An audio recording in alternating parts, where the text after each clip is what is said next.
Hello, it's Eric Topol with Ground Truth, and I am just thrilled today to welcome Carl Zimmer, who is one of the great science journalists of our times.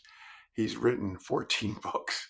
He writes for the New York Times and many other venues of great science journalism. And he has a new book, which I absolutely love, called Air-Borne. And you can see I have all these rabbit pages tagged and lots to talk about here because this book is the book of air. We're talking about everything that you ever wanted to know about air and where we need to go, how we missed the boat and COVID and everything else. So, welcome, Carl. Thanks so much. Great to be here. Well, the book starts off with the Skagit Valley choir that you and your wife Grace attended a few years later, I guess, in Washington, which is really interesting. And I guess my first question is, it had the look that this whole book was inspired by the pandemic. Is that right? Certainly, the seed was planted in the pandemic. I was working as a journalist at the New York Times with a bunch of other reporters at the Times. There were lots of other science writers, also just trying to make sense of this totally new disease. And we were talking with scientists who were also trying to make sense of the disease. And so there was a lot of uncertainty, ambiguity, and things started to come into focus. And I was really puzzled by how hard it was for consensus to emerge about how COVID spread. And I did some reporting along with other people on this conflict about was this something that was spreading on surfaces, or was it the word people were using was airborne? And the World Health Organization said no, it's not airborne. It's not airborne until they said it was airborne. And that just seemed like, not quantum physics, you know what I'm saying? In the sense that, like, it seemed like that would be the kind of thing that would get sorted out, pretty quickly, and I think that actually more spoke to my own, unfamiliarity with the depth of this field, and so I would talk to experts like, say, Donald Milton, University of Maryland. I'd be like, "So, help me understand this. How did this happen?" And he would say, "Well, you need to get to know some people like William Wells." And I said, "Who?" Yeah, yeah, I that's what mean, I thought there were just too. a whole yeah, there were just a whole bunch of people from a century ago or more, that have been forgotten. They've been lost to history, and yet they were real visionaries, but they were also incredibly embattled. And the question of how we messed up understanding why COVID was airborne turned out to have an answer that took me back thousands of years and Yeah, really plunged me into this whole science that's known as aerobiology. yeah, no, it's striking, and we're going to get, of course, into the COVID story and how it got completely botched as to how it was being transmitted. But of course, as you go through history, you see a lot of the same themes of confusion and naysayers and, just extraordinary denialism of whatever. But as you said, this goes back thousands of years, and perhaps the miasma, the moral stain in the air that was kind of start. This is, of course, long before there was a thing called germ theory. Is that really kind of where the air thing got going?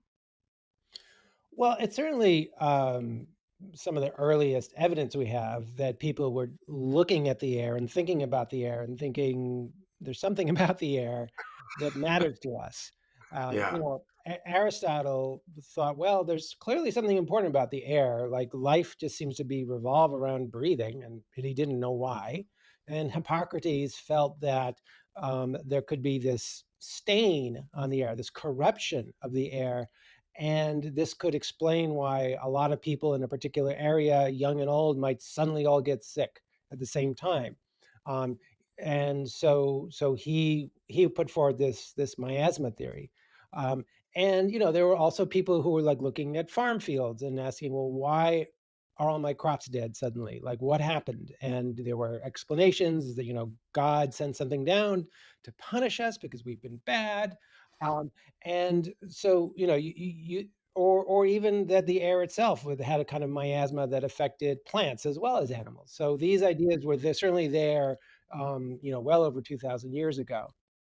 Yeah. Now, as we go fast forward, we're going to get, of course, into the critical work of William and Mildred Wells, who I'd never heard of before until I read your book. I have to say, talk about 7, 8 decades filed into oblivion. But before we get to them, because their work was seminal, you really get into the contributions of Louis Pasteur.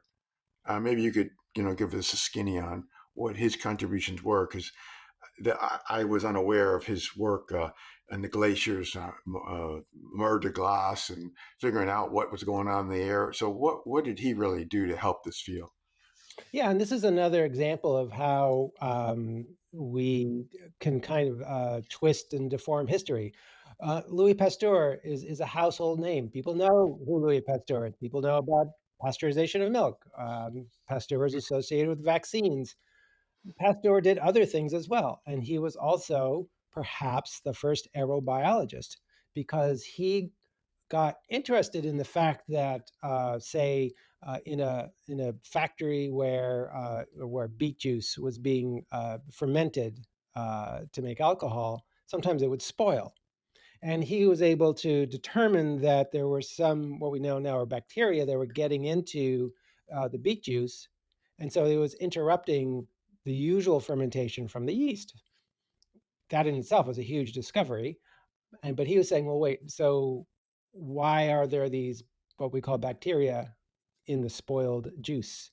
And he thought, well, maybe they just float in the air.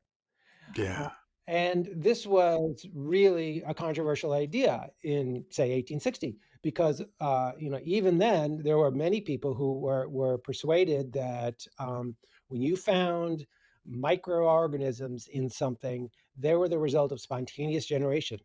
In other words, the beet juice spontaneously produced this life. This was standard view of how life worked. And Pasteur was like, I'm not sure I buy this. This basically led to him into an incredible series of studies around Paris. He would have a flask and he'd have a long neck on it, and the flask was full of sterile broth. And he would just take it places and he would just hold it there for a while. And eventually, bacteria would fall down that long neck and they would settle in the broth and they would multiply in there. It would turn cloudy. So he could prove that there was life in the air. And then he went to different places. He went to farm fields, he went to mountains. And the most amazing trip he took, it was actually to the top of a glacier, which was very difficult, especially for someone like Pasteur, who you get the impression he just hated leaving the lab.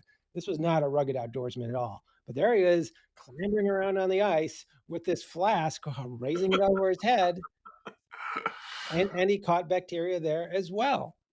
And that actually was pivotal to destroying spontaneous generation as a theory. So yeah, no, aerobiology, among many, many other things, destroyed this idea that life could spontaneously burst into existence. yeah. No, he says these gentlemen are the germs of microscopic beings, showing the existence of microorganisms in the air. So, yeah, amazing contribution. And of course, I wasn't familiar with his work in the air like this, and it was extensive. Another notable figure in the world of germ theory that you bring up in the book, with another surprise for me, was the great Robert Koch of the Koch postulates. So is it true he never did the third postulate about he never fulfilled his own three postulates?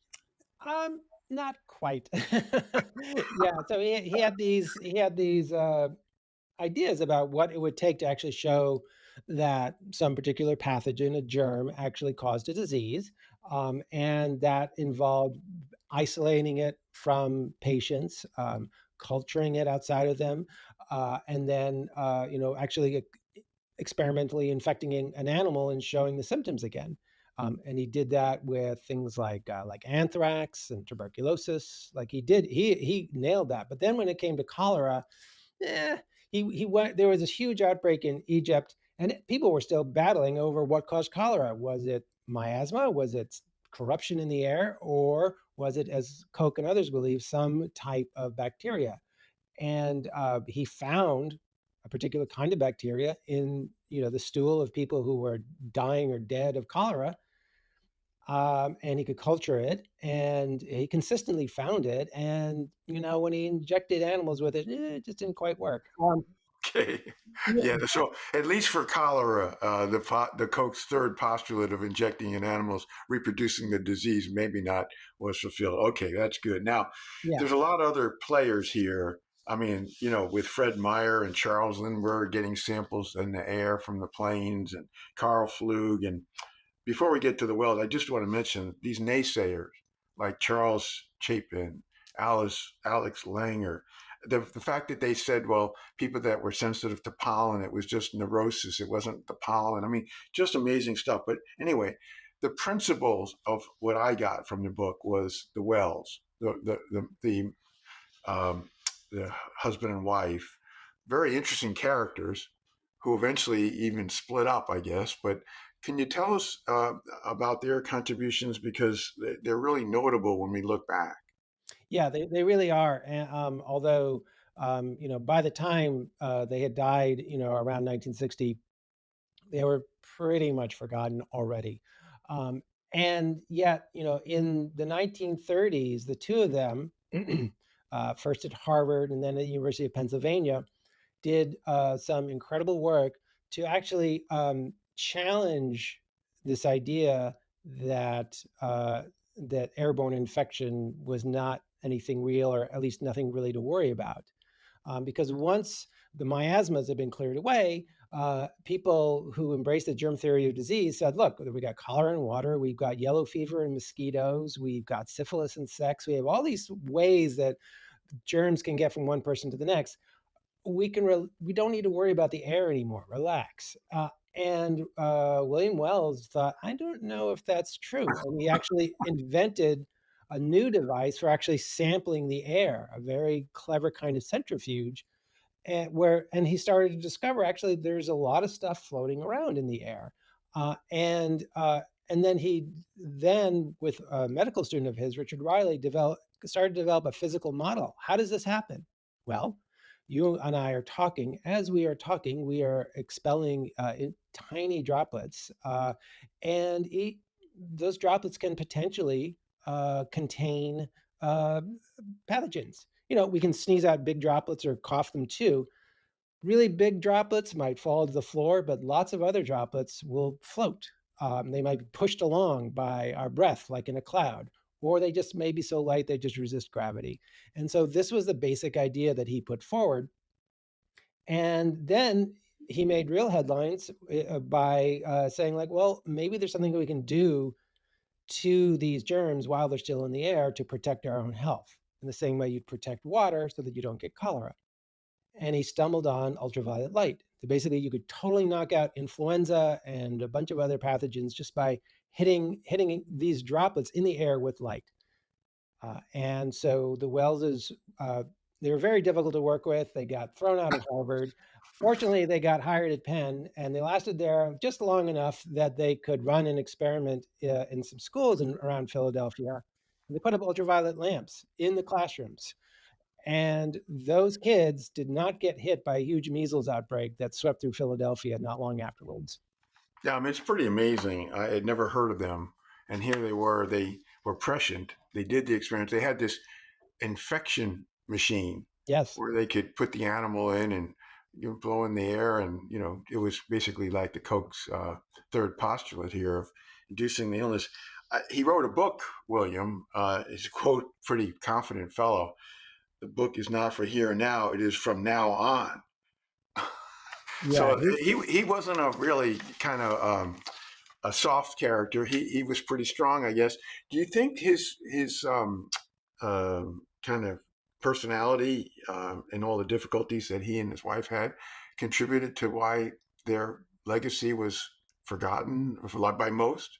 Yes, they were incredibly difficult to work with, and, you know, there's no biography of the Welleses, so I had to go into archives and find letters and unpublished documents and, memos, and people will just say like, "Oh my goodness, these people are so unbearable."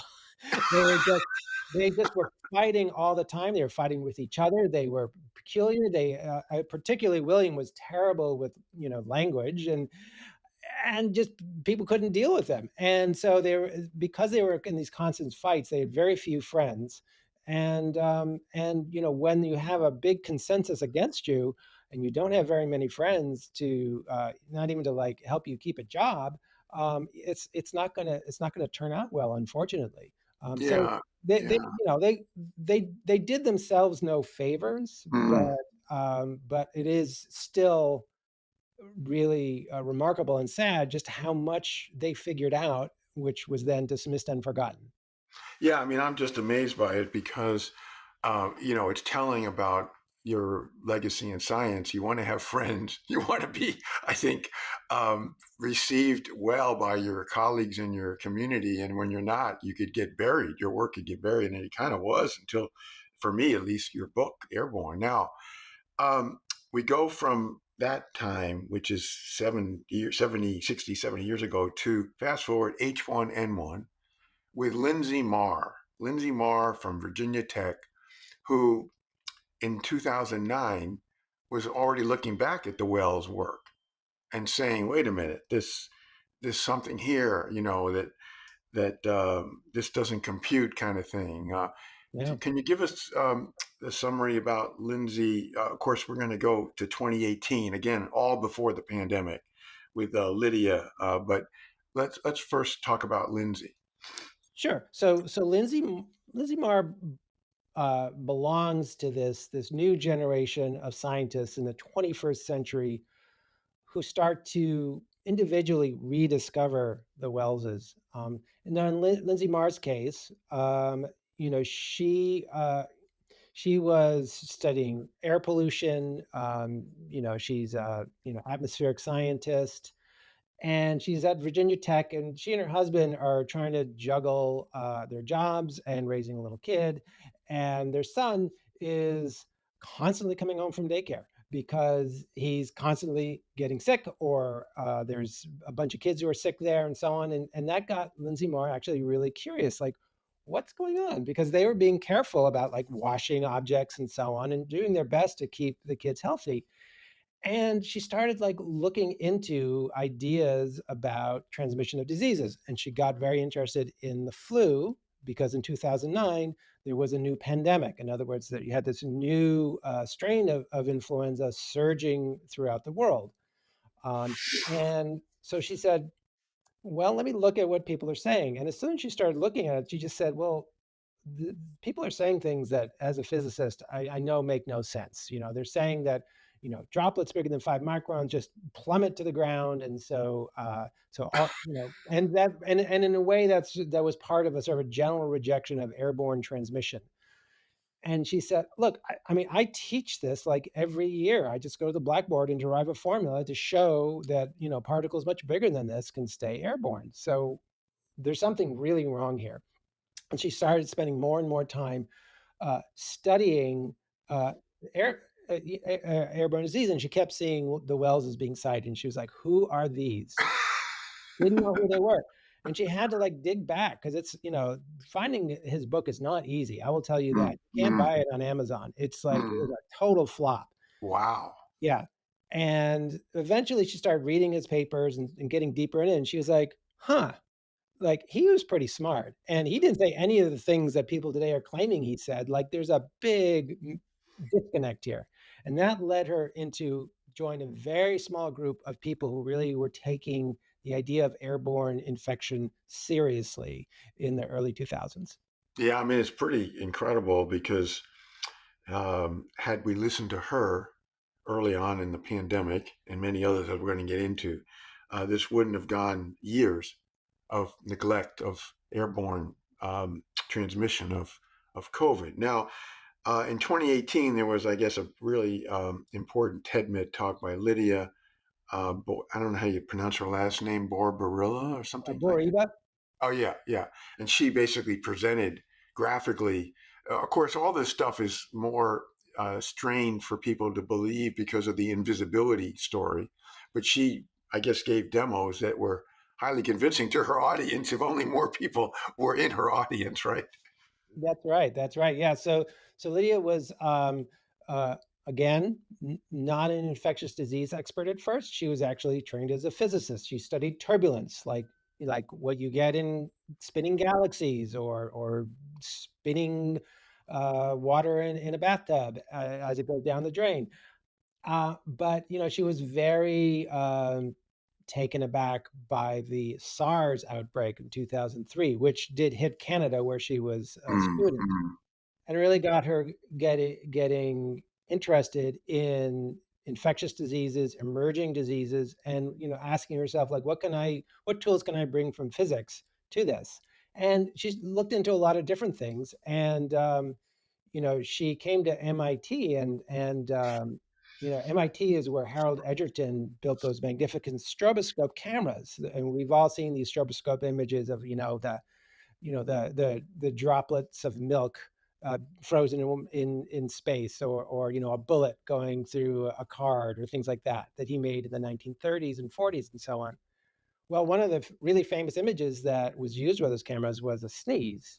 mm, Actually, mhm. in the around 1940, that was the first time many Americans would see these droplets frozen in space. Of course, they forgot them. So she comes there, and there's a whole center set up for this kind of high speed visualization, and she get starts playing with these cameras, and she starts doing experiments with things like breathing and sneezes and so on.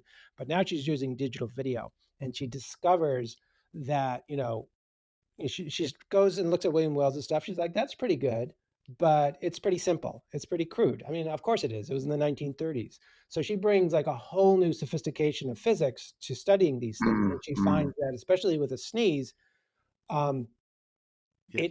it sort of creates a new kind of physics. So you actually have a cloud that just shoots forward, and it even carries the bigger droplets with it. And it doesn't just go 3 feet and drop.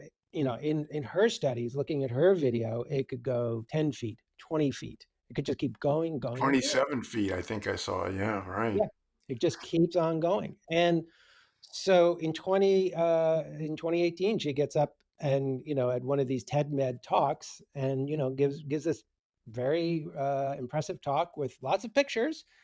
And, I would say, the world didn't really listen. Jeez, and amazing. Now, the the case that you, I think, centered on to show how stupid we were.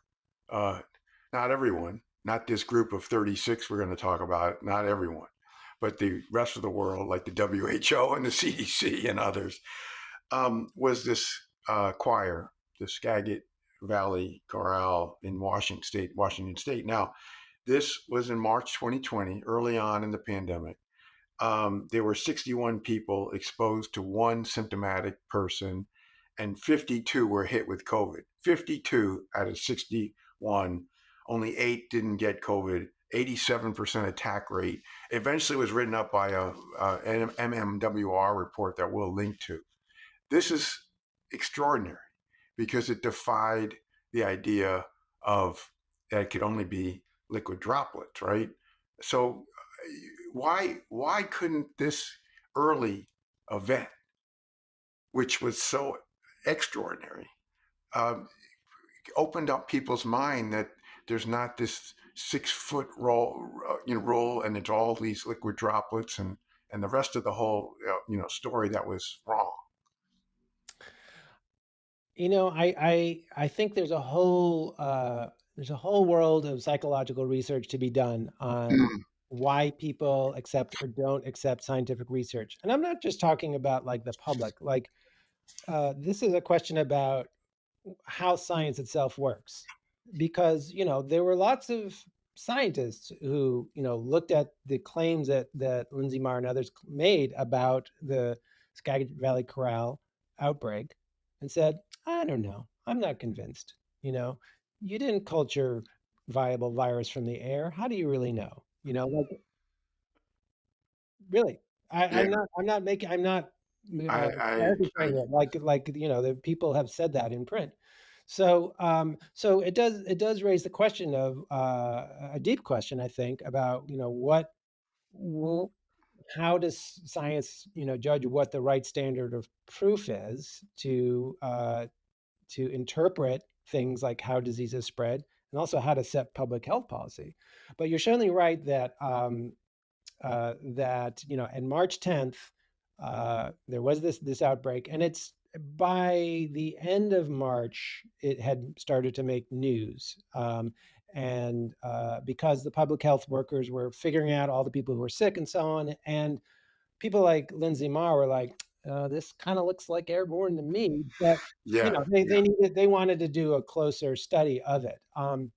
But still, at that same time, places like the World Health Organization were really, insisting, COVID is not airborne. Yeah, I mean, it's amazing. I mean, one of the quotes that I that was another one I grabbed me in the book, in that group of the people that did air research, understanding, this whole field, the leaders. There's a fellow, Jose Luis Jimenez from University of Colorado Boulder. He said, "This is so mind-boggling to me. It just made it obvious that they were full of shit." Now, that's basically what he's saying about these people that are holding on to this liquid droplet crap, and that there's no airborne. But we know, for example, when you can't see cigarette smoke, you can't see the perfume odor, but you can smell it, that there's stuff in the air, it's airborne, and it's not necessarily, you know, 3 or 6 feet away. There's something here that doesn't compute in people's minds. And by the way, even by March and April, there were videos like the one that Lydia showed in 2018 that were circulating around to show, hey, this stuff is all over the place. It's not just, you know, the mouth going to the other person. Um, so then this group of 36 got together, which included the people we were talking about, other people who I know like Joe Allen and many really great contributors, and they lobbied the CDC and the WHO to get with it. But it seemed like it took 2 years. It was a slow process, yes. Yes, because well, I mean, and the reason that they got together and sort of formed this band is because early on, even at the end of January, beginning of February 2020, people like Joe Allen, people like Lindsay Marr, people like Lydia Maraska in Australia, they were trying to raise the alarm, and so they would say like, "Oh, I will write up my concerns and I will get it published somewhere." And journals would reject them and reject them and reject them. They'd say, "Well, we know this isn't true." Or they'd say like, "Oh, they're already looking into it. Don't worry about it. This is not a reason for concern." Like they were like all of them independently kept getting rejected, and then at the same time, the World Health Organization was kind of going out of their way to insist that COVID is not airborne.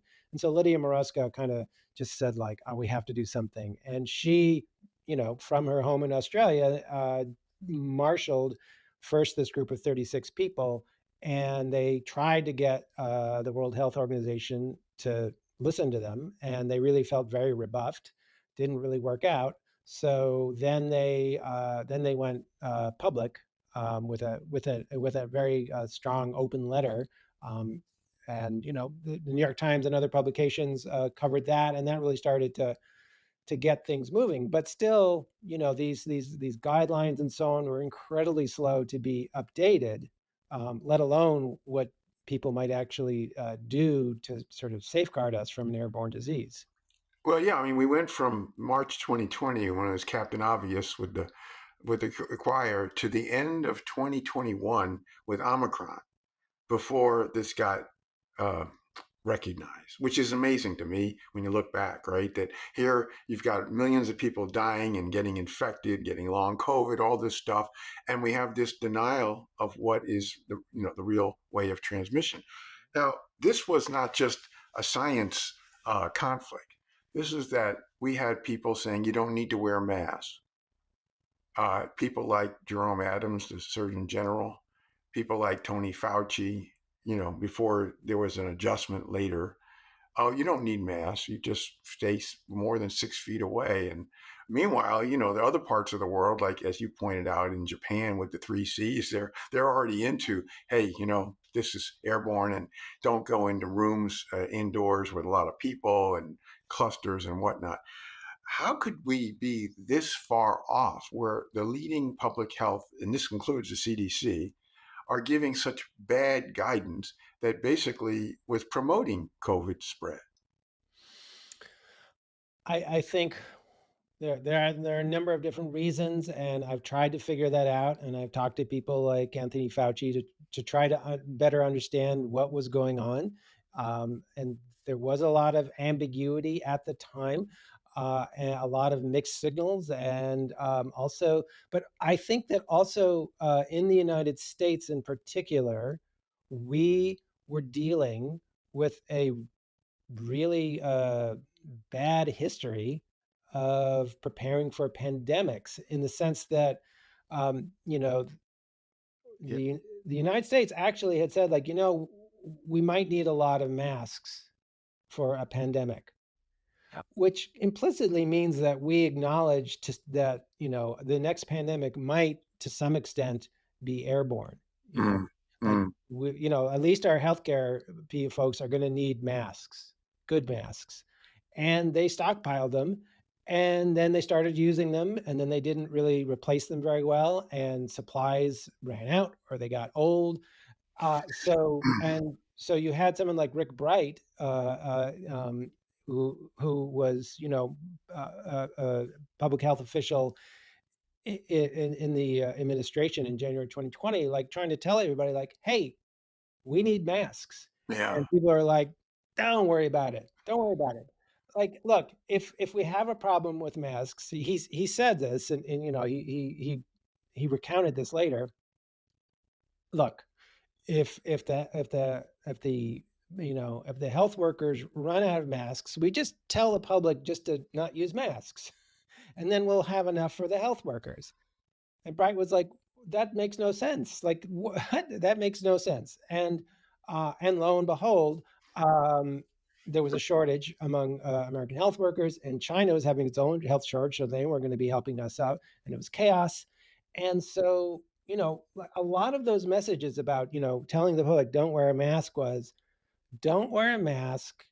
The healthcare workers need them, and we need to make sure they have enough. And if you think about that, there's a problem there because, like, Yeah. Yeah. yeah, fine. Let's why don't the healthcare workers have their own independent supply of masks? And then we can sort of address the question, do masks work in the general community? Which, is a legitimate scientific question. I know there are people who are, say, oh, masks don't work. There's plenty of studies that show that they can reduce risk. Um, and but unfortunately, you actually had people like Fauci himself who were saying, like, oh, you might see people wearing masks in other countries. I wouldn't do it. Like, Yeah. look, Not and so and just and then just a few weeks later, when it was really clear just how bad things were getting, he yeah. turns around and says, people should wear masks. But, Jerome Adams, who you mentioned, Surgeon General, he gets on TV and he's trying to, wrap a cloth around his face and saying, look, you can make your own mask. And, like, it was not ideal, shall we say. Oh no, it just led to mass confusion, and the anti-science people were just a field day for them to say that these are nincompoops, and it just really when you look back, it's sad. Now, I didn't realize the history of the N95. Speaking of healthcare workers and fitted masks, and that was back with the fashion from the bra. I mean, can you tell us about that? That's pretty interesting. Yeah, yeah, it's a fascinating story. So there was a woman who was working for 3M. She was consulting with them on just making new products, and she really liked the technology they used for making these sort of gift ribbons. sort of blown polymers. And she's like, wow, like you should think about other stuff, like how about a bra? And so they actually went forward with this sort of, sprayed polymer fiber bra, which was gonna be much nicer than the kind of medieval stuff that women had to put up with before then.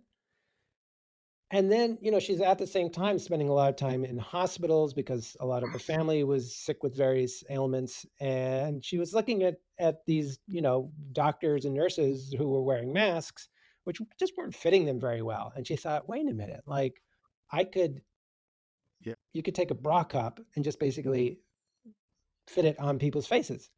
So she goes to 3M and is like, hey, what about this? And they're like, interesting.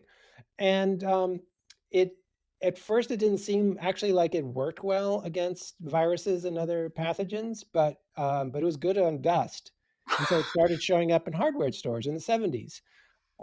And then there were further experiments that basically figured showed you could essentially kind of amazingly kind of give the material a little static charge, and that was good enough that then if you put it on, it drap traps droplets that contain viruses and doesn't let them through. So N95s are a really good way to keep viruses from coming into your mouth or going out.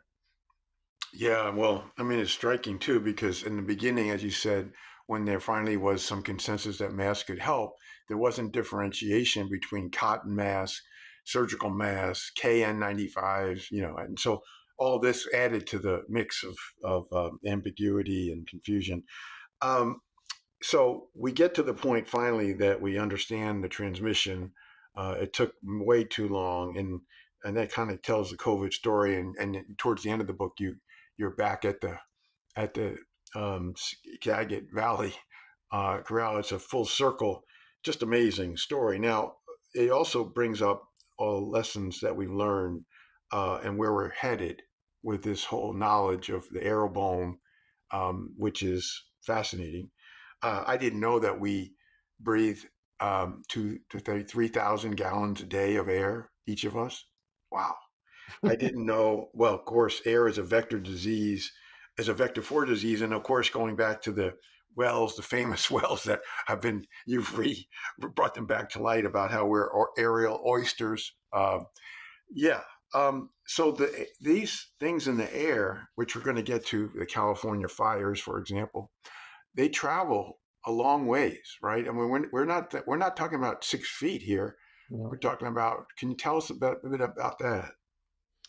Well, yeah. So Yeah. we are releasing living things into the air with every breath, but we're not the only ones. So I'm looking at you, and I see beyond you, the ocean.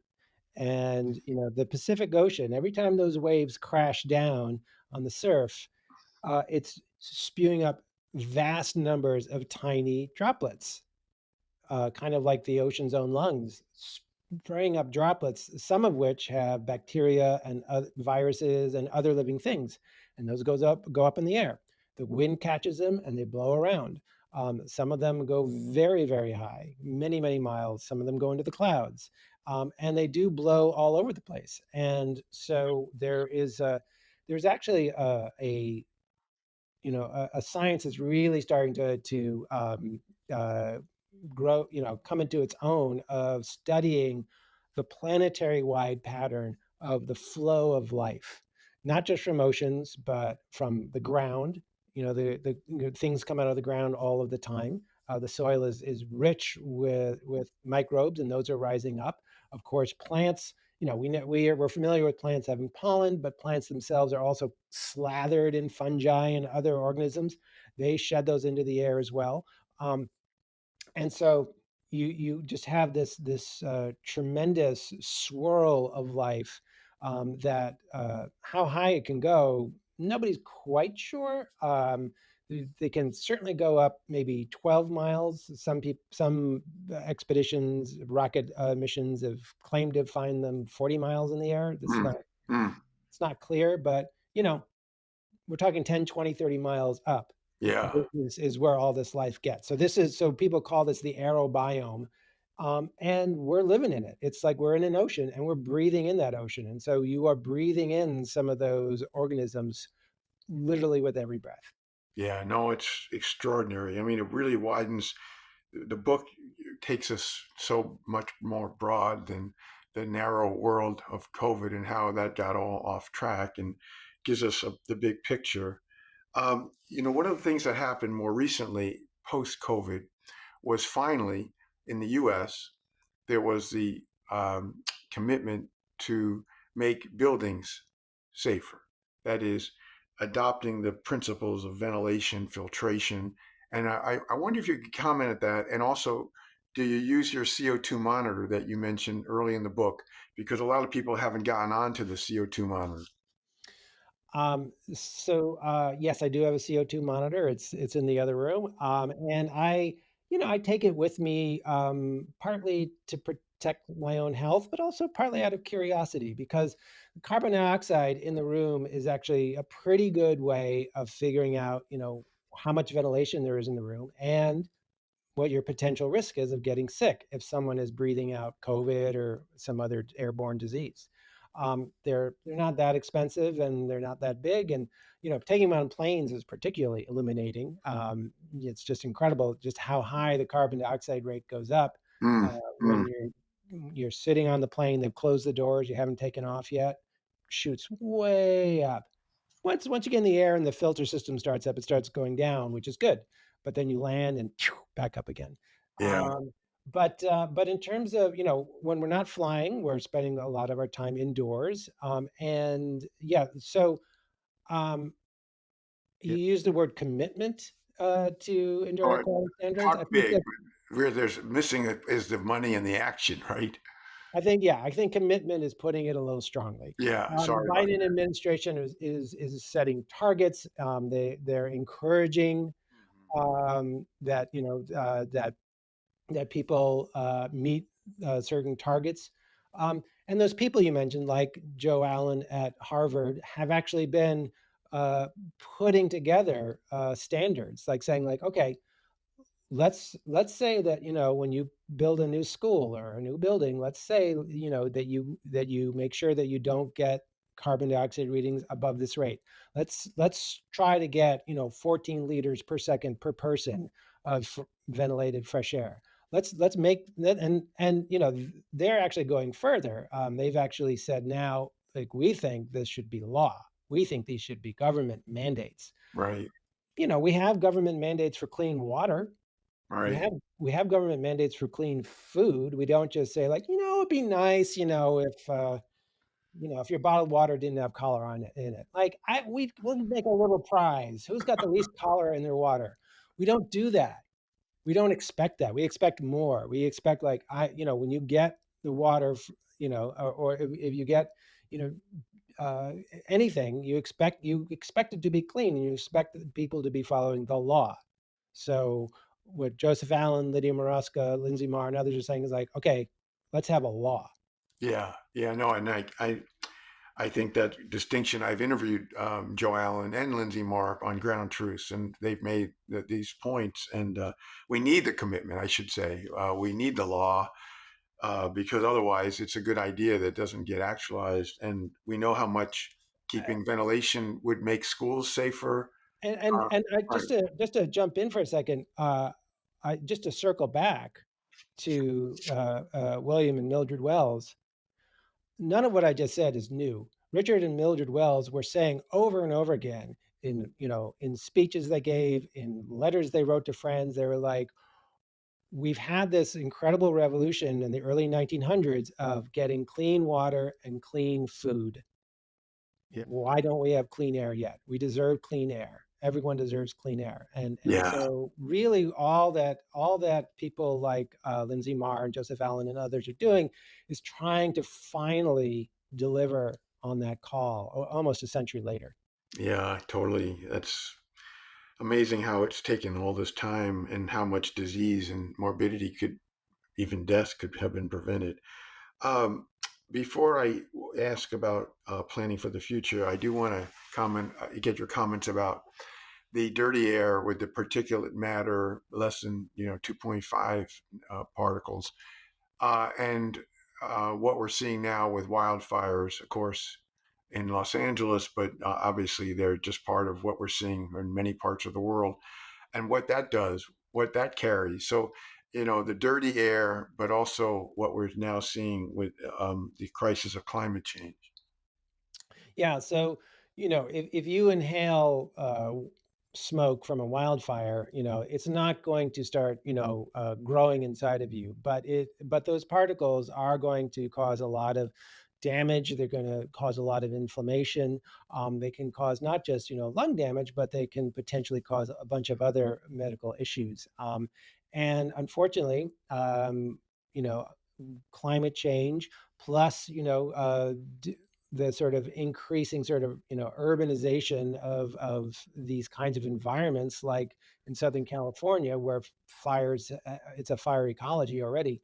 um, that is going to be a recipe for more smoke in the air. While why we will be unfortunately seeing more fire. We here in the Northeast we were dealing with really awful smoke coming all the way from Canada. So this is not a problem that respects borders. And even if there were no wildfires, we still have a huge global terrible problem with particulate matter coming from cars and coal-fired power plants and so on.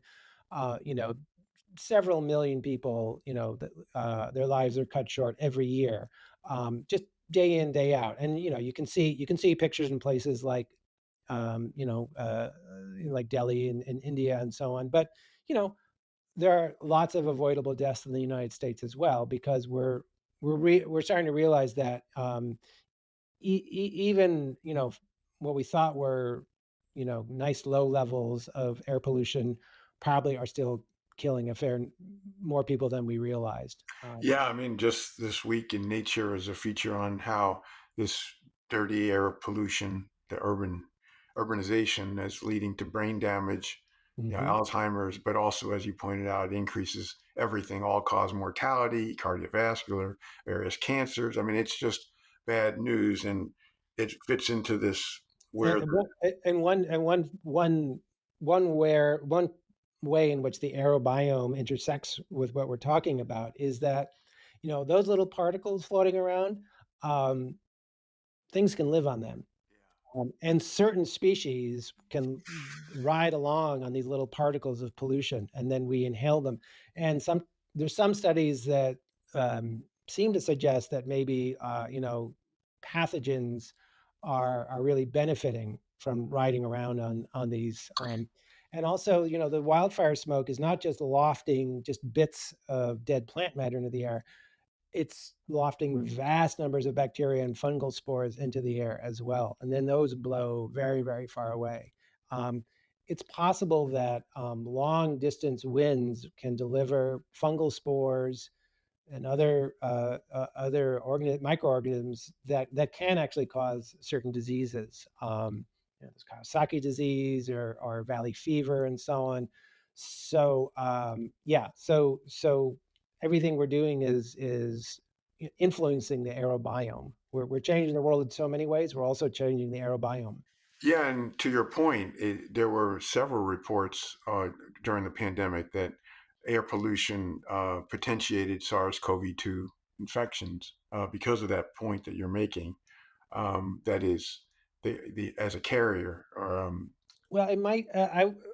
I've seen some of those studies, and it wasn't clear to me. I'm not sure that the SARS-CoV-2 can really survive like long distances outdoors, but it may be that people, there it becomes sort of kind of weakens people, Mm, mm. and also sets up their lungs for a serious disease. I'm not as familiar with that research as I'd like to be. Yeah, no, it could just be that because they have more inflammation of their lungs, that they're just more sensitive to when they get the infection. But there seems, like you said, to be some interactions between pathogens and polluted air. Um, I don't know that we want to get into germ warfare because that's a whole nother topic, but you cover that well.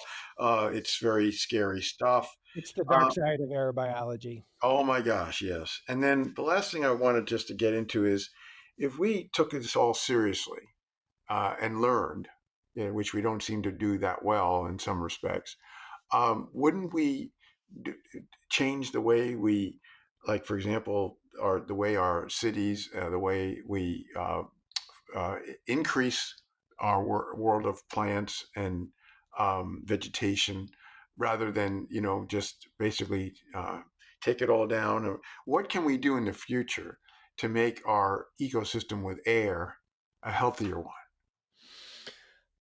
I think that's a really important question, and it sounds odd, but that's only because it's unfamiliar. And uh, even after all this time, and after the rediscovery of a lot of scientists who had been long forgotten, there's still a lot we don't know. So there is suggestive research that when we breathe in air, from that's blowing over, vegetation, forests, and so on. That's actually in some ways good for our health. Um, we do have a relationship with the air, and we've had it ever since our ancestors came out of the water and started breathing with their lungs. And so our immune systems may be tuned to to not breathing in sterile air. And but we don't understand the relationship. And so I can't say like, oh, well, here's the prescription. We need to be doing this. We don't know. We don't know. Yeah, no, it's But we fascinating. need to, we should find out. Yeah. We should find out. And there are a few studies going on, but not many, I would have to say. And the same goes for how do we protect indoor spaces and so on. Like, well, we kind of have an idea of how airborne COVID is. Influenza? We're not that sure, and there are lots of other diseases that we just don't know. And you certainly like if a disease is not traveling through the air at all, like you don't want to take these measures. But we need to understand their spread more, and it's still very difficult to study these things. Yeah, such a great point. Now, before we wrap up, is there anything that you want to highlight that I haven't touched on in this amazing book? um, there are I hope that when people read it, they sort of see that science is a messy process, and there aren't that many clear, villains and good guys in the sense that like there can be people who are like totally almost insanely wrong in hindsight about some things and are brilliant visionaries in other ways. And one figure that I learned about was Max von Pettenkofer, who really was sort of did the research behind those carbon dioxide meters. He figured out in the mid 1800s that you could figure out the ventilation in a room by looking at the carbon dioxide. We call it the Pettenkofer number, like how much CO2 is in the room. Visionary guy. Also, totally refused to believe in the germ theory of disease. He Amazing. fought it tooth and nail. He tried to convince people that cholera was airborne, and he did it. He took a vial. He was an old man. He took a vial full of Vibrio cholerae, the bacteria that cause cholera, drank it down to prove his point. He didn't feel well afterwards, but he survived, and he said, "That's my proof." So, so this history of science is not the simple story that we imagine it to be. Yeah. Well, congratulations. This was a tour de force. You had to put in a lot of work to pull this all together, and you're enlightening us about air like never before. So thanks so much for joining, Carl. It was a real pleasure. Thanks for having me.